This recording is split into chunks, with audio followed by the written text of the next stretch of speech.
everyone has an opportunity to shine. Everybody has an opportunity to put their best foot forward. And I think it's true what they say that when you go to D.C., things change. People tend to morph into this thing. Then it's also, if D.C. don't change you, politics don't change you, if you're not careful, money will change you, okay? Money has a way of dulling the senses, making people with certain ideologies switch and just doing something totally out of character. I don't know, okay? Then there are people who I don't know if they were ever authentic to begin with. You know what I'm saying? Like, who were they? I don't know. Such is the case with this story I'm about to present to you. This is from the Democratic debate, the post-debate. It's where Senator Elizabeth Warren sat down and talked to a panel of CNN hosts, right? And some things were said. So that's the setup. There was just a scuffle on stage between Elizabeth Warren and Pete Buttigieg over campaign donations. And you may recall the whole wine cave thing came up. Wait, Senator Warren, 45 seconds to respond. So the mayor just recently had a fundraiser that was held in a wine cave full of crystals and served $900 a bottle wine. Think about who comes to that. He had promised that every fundraiser he would do would be open door, but this one was closed door. We made the decision many years ago that rich people in smoke-filled rooms would not pick the next president of the United States. Billionaires in wine caves should not pick the next president of the United States. Elizabeth Warren whacked Pete about, having this $900 champagne, these rich bastards he's hobnobbing with, and she feels that can corrupt you, that can put a spin on the policies that you implement or that you push because you are beholden to these people and spending all this money, $1,000 for a bottle of champagne in this wine cave with crystals and stuff. So anyway, so that's where we are. That's the setup. Now here goes the clip.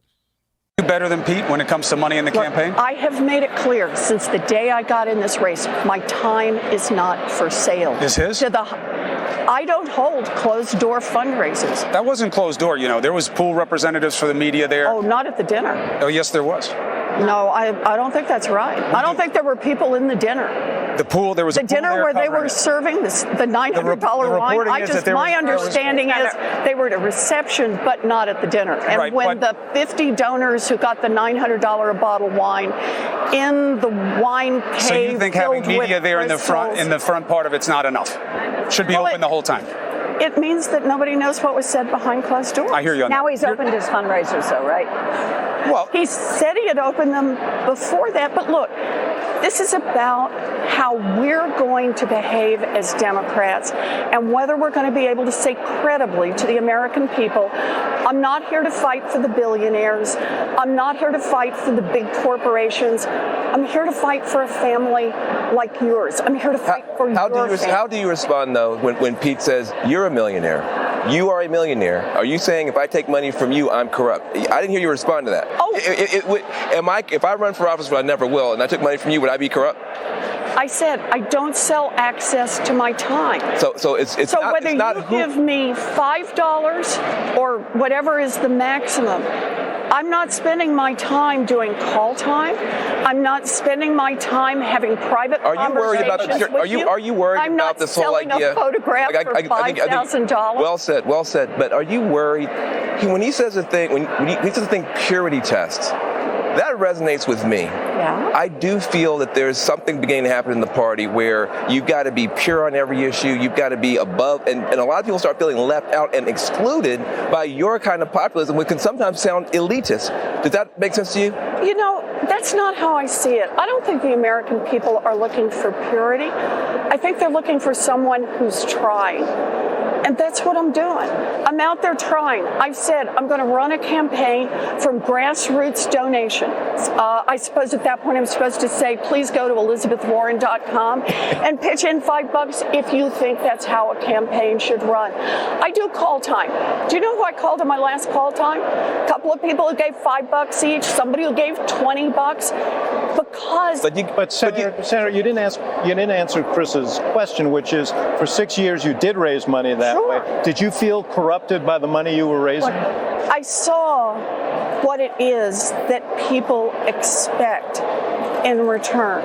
And I also understand. But you didn't give it. I understand that the American people who watch this government work better and better and better for giant corporations and for rich people want to hear someone who credibly can say, I will take on the billionaires. I will fight to beat back the influence of money in Washington. I'm building a grassroots movement, and you know what the number one thing we start with is? It's anti-corruption. I have the biggest anti-corruption plan since Watergate, and it's about campaign contributions and so much more. One last question. Sure. The point he made at the end was the amount of money that's going to be thrust behind the Trump campaign and the Republican campaign is probably going to be historic. And is it responsible to disarm in the face of that and limit the amount of money that you can raise and spend in the Buttigieg campaign? said the Democrats are going to tie one hand behind their back if they continue on your road Look, with this. I have never asked other Democrats who are running against a Republican to unilaterally disarm. I don't believe in doing that, but I'm telling you how I run my campaign. I'm running it with a grassroots movement because here's the thing. You can only spend so much money on TV ad versus TV ad. So much money on internet ad versus internet ad. Do you know what our comparative advantage is going to be as Democrats? It's going to be the grassroots movement we build. Well, that was kind of hard to listen to, man. I figured I'd cut it off. I think you got the idea of what they were kind of shooting for. It's got to be a hard life being a millionaire or a billionaire. It's got to be tough, man. The new marginalized people are billionaires. Not getting a fair shake in society. You know, got separate water fountains for them. They got to sit in the back of the bus. Heard down south they're lynching them, you know? People calling them richers. Damn richers. Get these richers out of here. And these billers. Can't stand these billers.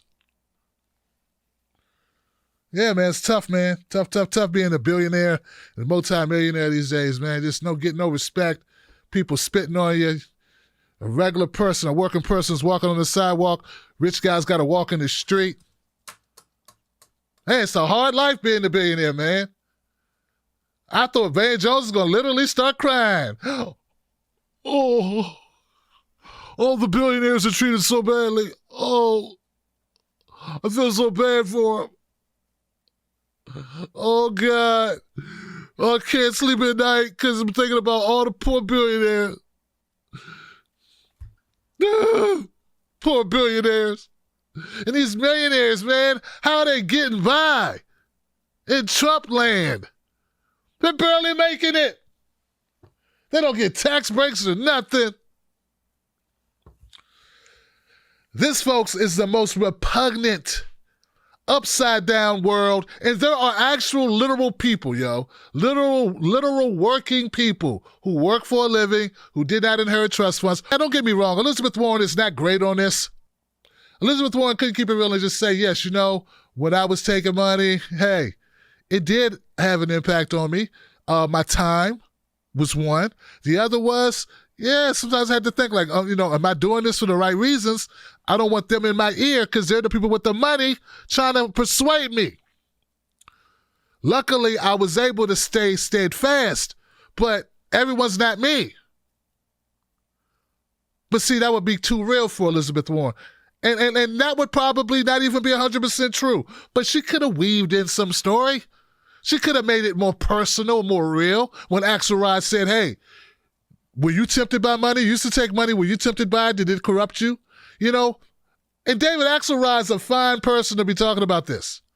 Chief strategist for Barack Obama, who took all that Wall Street money. And then what does he do? He doesn't bail out Main Street. He doesn't make sure the mom and pops who are losing their homes stay in their homes. Who does he bail out? Wall Street. That's who he bailed out. Wall Street. Get it? But no, Axelrod doesn't understand money at all. He's like, what money? What's that? I don't even know what money is. Never even heard of this. Is it used as a form of exchange? You do stuff, you purchase stuff with it? I've never heard of it. I mean, these motherfuckers act like we don't live in a country that literally sold people. In this country, we still sell people. It's called child smuggling and women smuggling and shit. That's really going on. Every Super Bowl, there are women brought in from all these countries on the black market who are purchased like cattle in America right now. And we got these dumbasses sitting up on CNN pretending like they have no idea whatsoever what money does. You go to Landover, Maryland right now and find yourself a person on drugs and give them $100. If you can't catch them at the right time, they'll run in someone's house and blow someone's brains out, Johnson. But these assholes act like they don't understand money influence at all. We got people living literally in the streets. Out here near where I live at, in Waldorf, Maryland, there are people who have no money who are camping in the woods. They don't want to camp in the woods, but they don't have a place to live because they don't have what? Money! But you had these on CNN pretending like there's no... Look at Van Jones, a black man. I'm offended that you... It's almost elitist that you don't want to take the elitist money. I'm feeling this is a little bigotry here against rich people, that you are excluding them from your clubs. You don't want to, you're discriminating. It's like he wants to go back to the ACLU and file paperwork against working people and their candidates for not wanting to be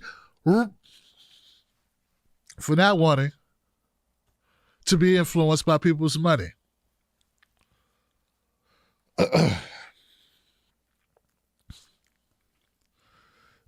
It's a disgusting thing, guys, when you have these people are considered journalists and commentators, and these are people that other people pay attention to. They care what they say. If you are new to this channel, I want you to understand something. We live in the real world here on the Tim Black Show. Not the pretend world, where people can make up their own facts and realities. We live in the reality that is present. And what is present right now is that just for, I don't know how it happened, maybe it's just luck, but when rich people want something done, it gets done. There was a study done by a couple of universities. In that study, they found that 70% of the time when rich people and corporations want a law to be passed, it happens. Only 30% of the time that when people want something done or a law enacted, does it pass. What does that tell you? Money. Look, Wu-Tang told you 20 years ago, for those in the cheap seats, cash rules everything around me. Cream, get the money. Dollar bill, y'all. It ain't changed. We're at the door of 2020, and we have people that are delusional. Van Jones said purity test. If I hear one more say it's a purity test to demand that your people that you're going to vote for actually put you before corporations. If I hear one more of these bastards do that, I'm going to go after your ass on Twitter and make you my new project. I'm going to literally make you my part-time job. I'm going to make more. I will drop a video on your head every day. I should get you, Van Jones, just for being that damn stupid. You're the guy pushing for police reform, and you don't understand money. You talk about cash bail. You talk about the poor people. You never met a rich person on death row. You know, you're the one. And now you get on CNN, you corrupt bastard, and act like you don't understand, and it's a purity test. Oh, it's like a purity test. I'm noticing this in the progressive. First of all, you're not in the progressive movement anymore. You left. You're now an anchor on a garbage network that lies to the people on a daily basis for a paycheck, sir. You're no longer that guy. Ever since you got up on CNN groveling to keep your damn job because you accidentally got caught saying, which was true, which is nothing burger. It's a nothing burger. Then you had to go up on CNN, your show, and cry and whine as if you weren't a grown man with a backbone and a spine and integrity. Axelrod is a scumbag. Cuomo's full of garbage. He's right, though, about Elizabeth Warren taking money. She did take money, Johnson. You're right about that. But you as just as bad as them, because you're not admitting that money has a corruptive influence in our politics. Everyone knows it. Who are you lying to? The 3 people in Nantucket who have shit for brains? So this is what you just watched, ladies and gentlemen, was a perfect display on how media manipulates. It's a purity test to want money out of politics. It's a purity test to want people to want Medicare for all. It's a purity test for us to want to get rid of college student debt. We got people 60 and 70 years old dying with student debt. They're taking it out of their estates. Do you understand? These people up on this panel, these people, they piss me off. They get me angry, obviously, right? But nothing gets me, my blood more up, right? Than the average person who is indoctrinated, who starts repeating this nonsense. We need to change how our politics is done. You can run a grassroots campaign. Bernie Sanders is running one now. Okay? It can be done. Do you know how good it feels that I have a network, my own-ish, and I can say what I want to say. And no one can fire me.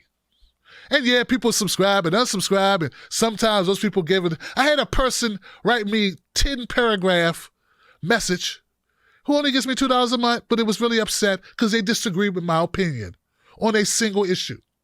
Then proceeded to tell me how they were going to pull their $2. Do you know how great it was? How fantastic it is that they don't control my show, that they only give that little bit of money, that I can say, you know what, I'm not changing nothing I do, and no, I can still operate. To be able to say to them, you know what, we just gonna have to disagree. Pull your money if you want to. But the show will go on, and I'm gonna keep saying my truth. It's funny how you like it when you agree with it. You love it. When I say what you want me to say, you love me. You want to name your child after me. But when you disagree with me, all of a sudden I am the devil. There's something, I'm with Hillary Clinton or something. But the beauty of it, guys, is no matter how pissed off that person gets, they ain't going to shut down my show. They're not going to make it so. So that's what I'm saying. These people don't know the beauty of autonomy. They don't know the beauty of being funded by the people. Because if you are truly funded by the people, you are not on this roller coaster. You don't have to show up. I'm really sorry. I'm so sorry I said that I did not like that, sir. I apologize. I dearly apologize. I don't know what I was thinking. Stupid. I don't know what I was thinking having an opinion. I should have checked with you first and made sure that my opinion was your opinion before I made it my opinion. You know how good it feels not to be that way? That's how they have to live, man. They have to fall in line. So this clip is the quintessential example of what happens when you are a corrupt journalist, commentator, and politician. Elizabeth Warren should have shut this down and said, yes, I'm an example of what can happen. And I had to get out of it. That's why I stopped taking that money. It's not good. It's corruptive. It's corrupting. It has the potential to corrupt us and influence us unnecessarily. And I don't want those distractions in my campaigns. And yes, it can have a corruptive effect. It can have a corrosive effect on one's principles because money is so important. And that's why you gotta, and I'm not saying we pretend that money is not important. Yes, it is, but it's so important. Money is so important, guys, that you got to spread it around. You got to get it from a lot of people, a little bit at a time. That way, you got an army of people, and you're never at the whims of people's opinions or people's bad decisions or people's self-interest. So Elizabeth Warren's right to stop taking the money. I wish she would not take it in the general.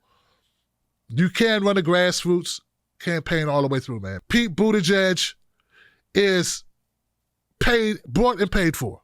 That's what he is. You're not even looking at him. You're looking at, he's a sponsor. He is the spokesperson for corporations and Wall Streets and executives and think tanks. He's not a person. He's a front man. You understand?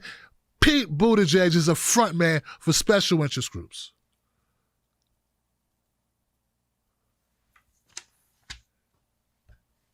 And we should not be fooled by any of the smooth talk. Van Jones, you are a disgrace. Chris Cuomo, you know better. Axelrod, shut up. Next story.